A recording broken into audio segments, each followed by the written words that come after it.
Sona HP, cara atur suara kunci layar Vivo atau efek suara kunci layar di HP Vivo.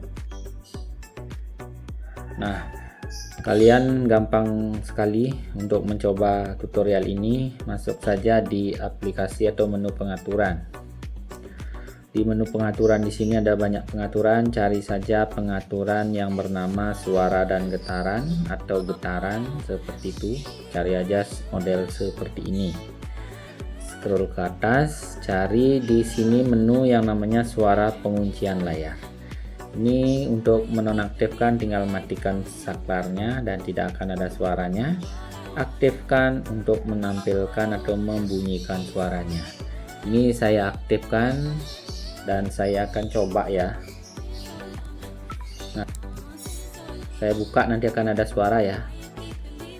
Nah, itu ada suaranya. Kalau nggak suka ada suaranya, bisa kalian hilangkan dengan cara tadi. Nah, ini dia di suara dan getaran, cari saja suara penguncian layar, di off kan. Nanti kalau ini saya off kan layarnya atau saya kunci, nggak akan ada suaranya. Nggak ada suaranya dan nggak ada suaranya. Oke, jadi banyak orang pengen biar silent seperti itu ya.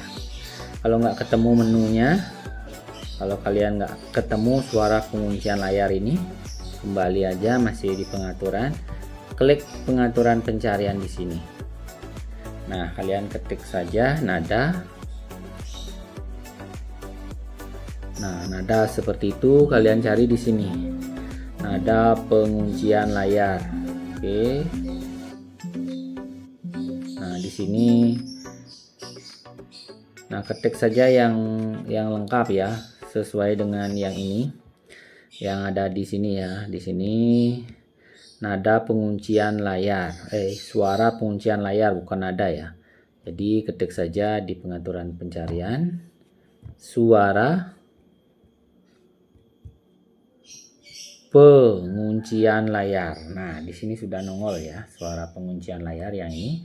Tinggal akses dari sini aja. Kalau di HP kalian tuh di menu suara dan getaran nggak ada ya, biasanya berubah tempat. Nah, cari aja suara penguncian layar atau nada penguncian layar. Oke, di like dulu videonya guys, tolong bantu di like dulu videonya. Bagi kalian yang belum subscribe, di subscribe dulu channel saya ini guys. Apabila ada pertanyaan, tanyakan di kolom komentar sekarang juga. Oke, itu aja penjelasannya. Sona